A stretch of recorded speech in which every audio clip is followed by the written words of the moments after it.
भारत के 28 राज्यों में उत्तराखंड प्रमुख शहर हल्द्वानी इवनिंग न्यूज में आपका स्वागत है। एनएसयूआई के नए राष्ट्रीय अध्यक्ष विनोद जाखड़ बने। शनिवार को दिल्ली स्थित अपने मुख्यालय में सचिन पायलट और दीपेंद्र हुड्डा सहित कई कांग्रेसी नेताओं की उपस्थिति में विनोद जाखड़ को अपने नए राष्ट्रीय अध्यक्ष के रूप में शपथ दिलाई गई। विनोद जाखड़ के बारे में दर्शकों को बता दें कि श्री जाखड़ राजस्थान विश्वविद्यालय छात्र संघ के अध्यक्ष रह चुके हैं। इधर फेसबुक ने डॉक्टर बी.आर. अम्बेडकर के चित्र को विरूपित किए जाने का वीडियो प्रतिबंधित कर दिया। जी हां, ये मामला गुरुवार का है, जहां जेएनयू में हुए विरोध प्रदर्शन के दौरान डॉक्टर बी.आर. अम्बेडकर के चित्र को विरूपित किए जाने का वीडियो प्रतिबंधित किया गया। छात्रों ने इससे पहले आरोप लगाया था कि दिल्ली पुलिस ने पोस्टर को विकृत किया था। सरकारी नोटिस के बाद प्रतिबंधित किए गए इस वीडियो को जेएनयू के पूर्व अध्यक्ष एन साई बालाजी ने अपलोड किया था। उन्होंने शनिवार को सूचित किया कि सूचना प्रौद्योगिकी नियम 2000 की धारा 79(3)(b) के तहत भारत सरकार कानून प्रवर्तन एजेंसियों के नोटिस के अनुसार पोस्ट को प्रतिबंधित कर दिया गया है। श्री बालाजी ने वीडियो को दलितों पर जातिवादी टिप्पणी करने के लिए जेएनयू कुलपति के इस्तीफे की मांग को लेकर जेएनयू के विरोध के प्रदर्शन में दिल्ली पुलिस ने बाबा साहब अम्बेडकर चित्र को क्षतिग्रस्त किया शीर्षक के साथ अपलोड किया था। छात्रों का आरोप है इसी वीडियो के संबंध में कम से कम एक और उपयोगकर्ता को इसी तरह का नोटिस मिला है। इधर कनाडा के प्रधानमंत्री मार्क कार्नी ने 28 फरवरी को कहा कि उनका देश भारत के साथ एक व्यापक आर्थिक साझेदारी पर बातचीत कर रहा है, जिसका उद्देश्य 2030 तक दोनों देशों के बीच व्यापार को दुगना करना है। मुंबई में कनाडा भारत फोरम को संबोधित करते हुए श्री कार्नी ने कहा, इस समझौते पर इस साल के अंत तक हस्ताक्षर होने की उम्मीद है। कनाडा के प्रधानमंत्री 4 दिवसीय दौरे पर फिलहाल भारत के दौरे पर हैं। चैम्बूर के सुभाष नगर इलाके में निर्माणाधीन इमारत से गिरने के बाद एक 55 वर्षीय मजदूर की मौत हो गई और 5 लोग घायल हो गए। फायर ब्रिगेड अधिकारी ने बताया कि मृतक की पहचान राम मल्लू के रूप में हुई है। जी हां, और घायल व्यक्तियों में गुणाधर राय 22 साल जिनकी हालत गंभीर है, उसराई की उम्र 30 साल, रमेश राय 25, विजय 35, संदीप 27 शामिल है। और इस घटना के बाद हड़कंप मचा हुआ है, क्योंकि काफी इस तरह की घटनाएं लगातार कहा जा रहा है कि उस एरिया में हो रही थी। इधर मुख्यमंत्री पी विजयन ने प्रधानमंत्री नरेंद्र मोदी को पत्र लिखकर खाड़ी देशों में काम करने वाले लाखों भारतीयों, जिनमें एक महत्वपूर्ण हिस्सा केरल वासियों का भी है, की सुरक्षा, कल्याण और जरूरत पड़ने पर सुरक्षित आवागमन सुनिश्चित करने की आवश्यकता पर जोर दिया है। विजयन ने कहा कि ईरान पर अमेरिकी इजराइल के हमले के बाद खाड़ी क्षेत्र पर मंडरा रहे युद्ध के साये ने इस क्षेत्र में कार्यरत परिवारों के मुखियाओं के परिजनों को अपने परिजनों की सुरक्षा और कुशल क्षेम को लेकर बेहद चिंतित कर दिया है, क्योंकि लगातार बमबारी हो रही है और कोई युद्ध में कमी नहीं आ रही, बढ़ी रही है। इधर 3 दिवसीय अंतर्राष्ट्रीय आणविक संकेतक सम्मेलन का केरल विश्वविद्यालय में शुभारंभ हुआ। यह सम्मेलन केरल केंद्रीय विश्वविद्यालय के जैविक विज्ञान संकाय और society for molecular signalling India द्वारा संयुक्त रूप से आयोजित किया गया। राष्ट्रीय जैविक विज्ञान केंद्र के वरिष्ठ अधिकारी प्रोफेसर और भारतीय विज्ञान संस्थान बेंगलोर के पूर्व निदेशक पद्मनाभन बलराम ने सम्मेलन का उद्घाटन किया। अपने उद्घाटन भाषण में प्रोफेसर बलराम ने जीव विज्ञान के मूलभूत स्वरूप और रसायन विज्ञान के साथ उसके गहरे संबंध पर प्रकाश डाला। उन्होंने कहा, जैसे जैसे लोगों की उम्र बढ़ती है, वे अपनी शैक्षिक पृष्ठभूमि की परवाह किए बिना अपने स्वयं के जीव विज्ञान के प्रति अधिक जागरूक होते जाते हैं। इधर भाजपा के राष्ट्रीय अध्यक्ष नितिन नवीन ने आज दावा किया है कि 50 लाख से अधिक घुसपैठियों को मतदाता सूची से हटा दिया गया। पश्चिम बंगाल में एसआईआर के बाद जारी मतदाता सूची के प्रकाशन के एक दिन बाद 63,66,000 नाम हटा दिए गए थे, जो आज कूच बिहार में एक रैली को संबोधित कर रहे थे। जी हाँ, इधर बिहार में आरजेडी नेता तेजस्वी यादव के बिहार से राज्यसभा चुनाव लड़ने की अटकलों के बीच पार्टी प्रमुख लालू प्रसाद ने आज पटना में संसदीय बोर्ड की बैठक बुलाई। यह बैठक राज्यसभा चुनाव के लिए नामांकन दाखिल करने की अंतिम तिथि से 4 दिन पहले आयोजित की गई। इधर पत्रकारों से बात करते हुए आरजेडी की प्रदेश इकाई के प्रवक्ता मृत्युंजय तिवारी ने कहा, मैं अटकलों पर कुछ नहीं कहना चाहता, लेकिन एक बात बिल्कुल स्पष्ट है, लोग हमारे नेता श्री यादव जी को संसद के उच्च सदन में देखना चाहते हैं। आइए इंतजार करें, जल्दी स्थिति स्पष्ट हो जाएगी। बिहार की कुल 16 राज्यसभा सीटों में से 5 सीटें अप्रैल में खाली होगी, जिसके लिए 16 मार्च को चुनाव होंगे। पटना विश्वविद्यालय छात्र संघ द्वारा देर रात परिणामों की घोषणा में कांग्रेस पार्टी की छात्र संगठन national students union of India ने लंबे समय तक अपनी पकड़ मजबूत करते हुए अध्यक्ष और महासचिव के पदों पर जीत हासिल की है। भाजपा छात्र संगठन अखिल भारतीय विद्यार्थी परिषद ने संयुक्त सचिव और कोषाध्यक्ष पद हासिल किए। इधर ईरान पर हमला का विरोध भारत के कश्मीर के कुछ हिस्सों में किया गया।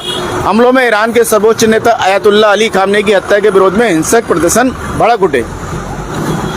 घाटी में बंद के आह्वान के मद्देनजर जम्मू और कश्मीर सरकार ने 2 दिनों के लिए शैक्षणिक संस्थानों को बंद करने की घोषणा की है और मुख्यमंत्री उमर अब्दुल्ला ने लोगों से शांति बनाए रखने की अपील की है। इधर इजराइल और ईरान के बीच संघर्ष के मद्देनजर कश्मीर में सुरक्षा बढ़ा दी गई है। वहीं 70 नेशनल कॉन्फ्रेंस ने केंद्र से पश्चिमी एशियाई देश में फंसे सभी कश्मीरियों को हर उपलब्ध मार्ग के माध्यम से निकालने का आग्रह किया। National Conference, People's Democratic Party और कश्मीर की प्रमुख धर्मगुरु ने अमेरिका और इजराइल द्वारा ईरान पर किए गए संयुक्त हमलों की कड़ी शब्दों में निंदा करी है। जी हाँ, और बात करें अगर स्थानीय खबरों की, तो होली एवं रमजान पर्व पर शांति और सौहार्द बनाए रखने की अपील की है पुलिस द्वारा। आज इस मीटिंग में थाना हल्द्वानी, मुखानी, बनबूपुरा, काठगोदाम द्वारा सभी के एसओ वगैरह भी थे। पीस कमेटी की बैठक का आयोजन कोतवाली के मीटिंग हॉल में किया गया। बैठक की अध्यक्षता डॉक्टर जगदीश चंद्र एसपी हल्द्वानी द्वारा की गई। बैठक में विभिन्न हिंदू, मुस्लिम एवं सिख समुदायों के जनप्रतिनिधि, व्यापार मंडल, पदाधिकारी, समाज सेवी संगठन, नगर निगम हल्द्वानी के समस्त पार्षदगण, प्रबुद्ध नागरिक, जिला प्रशासन, नगर निगम सभी लोग बड़ी संख्या में उपस्थित थे। बैठक में जो खास बिंदु तय किए गए उसमें क्या लिखा है कि सभी होली एवं रमजान पर्व को आपसी भाईचारे के साथ सौहार्दपूर्ण वातावरण में मनाएं। दूसरा, सोशल मीडिया पर भ्रामक, उत्तेजनापूर्ण इस तरह की पोस्टें साझा करने से बचें। संवेदनशील एवं मिश्रित आबादी वाले क्षेत्रों में पर्याप्त पुलिस बल की तैनाती, नियमित गश्त एक पिकेट ड्यूटी सुनिश्चित की जाएगी। डीजे, लाउड स्पीकर का उपयोग शासन द्वारा निर्धारित मानकों एवं समय सीमा के अनुरूप ही किया जाएगा। किसी भी संदिग्ध गतिविधि की सूचना तत्काल पुलिस कंट्रोल रूम में 112 पर देने की अपील की गई है आम जनता से। शांति व्यवस्था भंग करने वाले तत्वों के विरुद्ध कठोर विधिक कार्रवाई सुनिश्चित की जाएगी। होलिका दहन के अवसर पर चेन स्नैचिंग एवं अन्य आपराधिक घटनाओं को रोकथाम हेतु प्रभावी पिकेट गश्त तथा सादे वस्त्रों में पुलिस बल की तैनाती के निर्देश दिए गए हैं। होलिका दहन कार्यक्रम निर्धारित स्थान यानी कि मंगल पड़ाव पर होता है। यहाँ प्रमुख गणमान्य व्यक्तियों की उपस्थिति में संपन्न कराया जाएगा। इधर ट्रांसपोर्ट नगर में चेकिंग के दौरान हरिपुर जमन सिंह तिराहे के पास अभियुक्त बहादुर सिंह के पास से 51 पाउच कच्ची शराब की तस्करी करते हुए उसे गिरफ्तार किया गया है। आगामी होली और रमजान को लेकर नैनीताल पुलिस अलर्ट है और जगह जगह bomb disposal dog squad team के साथ चला जा रहा है। आज नैनीताल में भी अच्छी खासी चेकिंग की गई डॉग स्क्वाड के साथ। इधर एक बड़ी खबर यह आ रही है, सूर्यजाला कृषि पट्टे की जमीन में खड़ा हुआ होटल राज्य सरकार ने नियत कर लिया। जी हाँ, जनपद में डीएम के साहब के अनुसार कृषि प्रयोजन हेतु आवंटित की गई पट्टे की भूमि का व्यवसाय उपयोग किए जाने का मामला सामने आने पर डीएम रयाल ने कड़ी कार्रवाई की है और पट्टे की शर्तों का उल्लंघन पाए जाने पर सूर्यगांव पट्टी जोड़ा 0.220 हेक्टेयर भूमि को राज्य सरकार में नियत करने के आदेश जारी कर दिए हैं।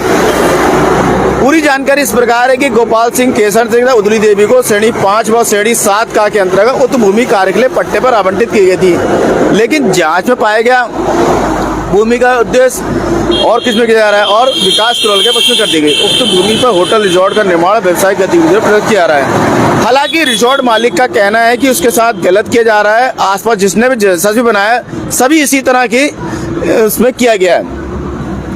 और इधर जो ईरान पर युद्ध चल रहा है, ईरान का जो युद्ध चल रहा है उस पर अभी प्रधानमंत्री मोदी ने सीसीएस की एक मीटिंग बुलाई है।